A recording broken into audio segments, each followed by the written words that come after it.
Il faut dire que l'accès à l'information est très limité, à notre niveau dans les régions surtout, parce qu'il est très difficile même d'avoir les interlocuteurs. Lorsque tu as une émission, que tu invites une personne, au dernier moment, la personne se désiste. Alors c'est très difficile, même quand tu vas voir les structures, on te fait tourner à telle enseigne que tu finis par te décourager et par laisser le sujet que tu voudrais bien traiter. Oui, les déplacés, on les approche pour leur parler de Covid-19, mais j'avoue qu'avec eux encore, le problème est encore plus grand. Lorsque vous les croisez, le premier problème qu'ils vous soumettent, c'est le problème d'accès à la nourriture, parce qu'ils vivent dans une précarité très grande.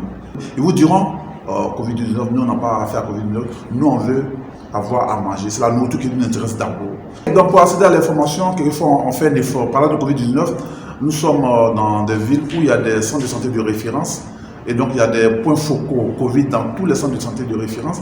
Donc, les personnes les mieux indiquées, c'est d'aller vers ces gens-là pour avoir accès à l'information parlant de Covid-19.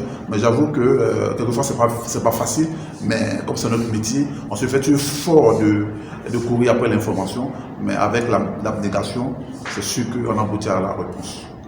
En tant que journaliste, en tant que femme, j'avoue que ce n'est pas du tout facile. Prenons l'exemple sur les déplacés internes qui sont à Bamako ici. On vient sur le site, on vient les interviewer, surtout dans le cadre du Covid-19, là on vient, ils nous disent carrément que non, on ne va pas vous donner des informations parce que vous êtes payé, vous avez reçu de l'argent avec des ONG, et puis cette maladie-là, est-ce que c'est réel, est-ce que c'est pas réel, c'est pas du tout facile.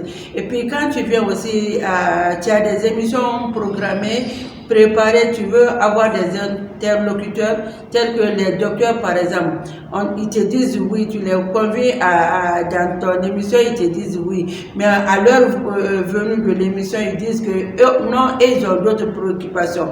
On est confronté à cela aussi. Et puis c'est que moi aussi, je désavoue beaucoup, c'est surtout aux côtés de nos autorités. Nos autorités, tu viens pour les informations, on te refuse les informations. Mais la presse étrangère, les presses étrangères qui sont aussi au niveau du Mali, ils sont là à leur appeler. Eux, ils ont les premiers à avoir les informations. Nous qui sommes là, qui sommes d'ici, deux fois nous sommes informés à travers ces presses étrangères qui vivent même à Bamako. Très souvent, on a les carnets d'adresse.